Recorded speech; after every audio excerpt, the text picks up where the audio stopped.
Hey, what's up, everybody? Welcome to another edition of Wade Watches. I'm Wade. Welcome to another amazing, awesome, fresh out of the movie theater edition where today I just got through watching Lee Cronin's The Mummy. This is the latest James Wan produced Blumhouse horror film brought to us by Lee Cronin, same guy who gave us Evil Dead Rise in 2023. And I'm just going to be giving you my quick, super vague, spoiler-free thoughts on this film.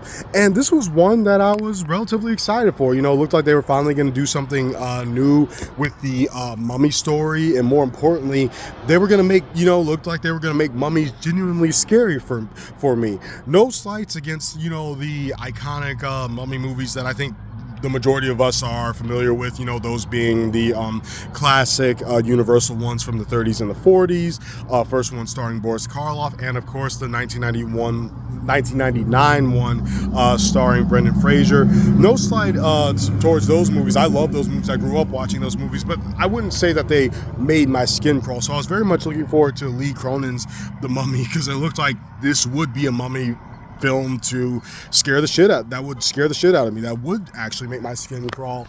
And having just seen it, it did, but not for the right reasons. So let's get into it. So the first thing to say here is that I think what I'm most disappointed by is that they did have a very compelling story here, actually a pretty disturbing story. Like, we're dealing with a child that goes missing, and the way that plays out without giving anything away or without spoiling anything is actually pretty messed up, pretty screwed up.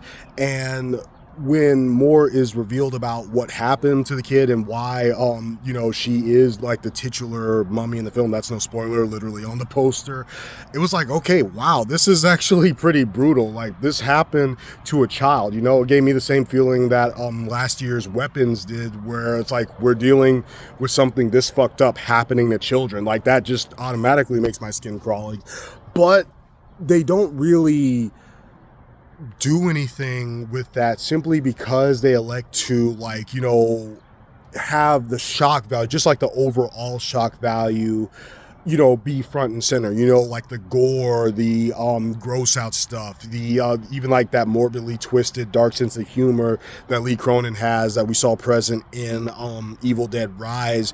And I like all of that stuff when it's going down, like the body horror did make my skin crawl. Like, that was the stuff that did give me some goosebumps. But overall, it just wasn't enough, because the story at one point in the film just took a back seat to the shock value and the scares and the gore. And there came that point where the novelty began to just kind of wear off. But I would be lying if I said I didn't have any fun with this, if I didn't enjoy this at all, because I did. And there were a few scenes where it was effective, but just not effective enough. Everything was mostly, kind of like bland here, and at a point it just became that generic possession movie that just so happened to have like an Egyptian mummy twist to it, and that's all it was. So wrapping it up, I'm gonna go ahead and give Lee Cronin's The Mummy a 6 out of 10. So not terrible. I'm not walking out of it angry or disappointed. I'm not walking out of it going, I've just seen the worst film of 2026. It's fine enough, but it's definitely not one of the more memorable horror films I've seen in recent years, just because it's more preoccupied with like making your skin crawl with the gore, with the shock value, with the gross out stuff, than it is with using its premise to its full effect. And that's all I have to say about that. Have you guys seen, so once again, it's a 6 out of 10 for me for Lee Cronin's The Mummy. Have you guys seen it? Feel free to let me know in the comments below. And let me ask you this.